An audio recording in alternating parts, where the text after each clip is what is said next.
Welcome back to our study on this Advent season.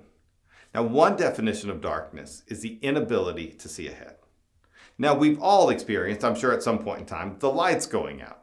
And we've had to struggle around to find a candle, a flashlight, to find our phone, and the uncomfortableness that is.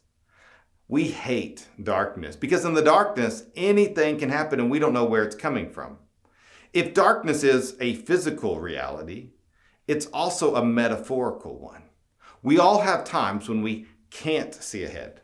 We are unsure what will happen in the relationships with our family once someone says that thing that nobody's wanting them to say. We are unsure what our children or grandchildren will decide to do and how that's going to impact us.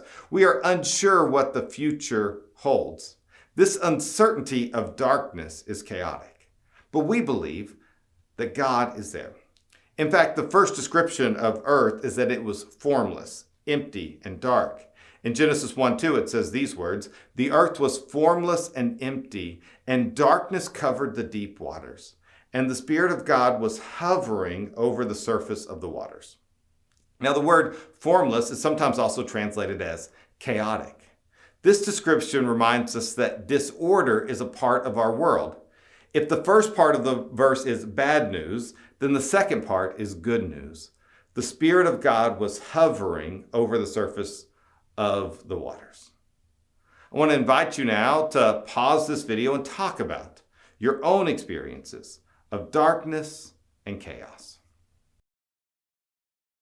It is into chaos that God comes, that God enters in.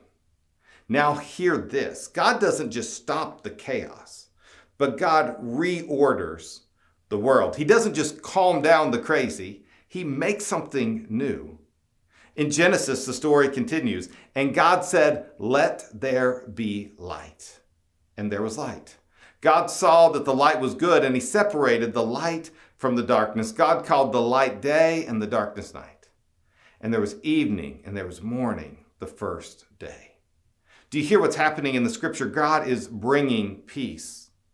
And in Advent, we cry out for light to come into the dark places. We cry out not just for the pain to stop, but we cry out for healing and wholeness. We seek peace. Now, in order to have peace, we have to have hope.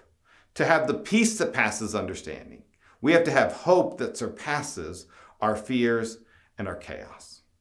And so now I want to invite you as a group to share about how God is working through chaos to come to peace. And then you'll continue our weekly practice of lighting our Advent wreath together.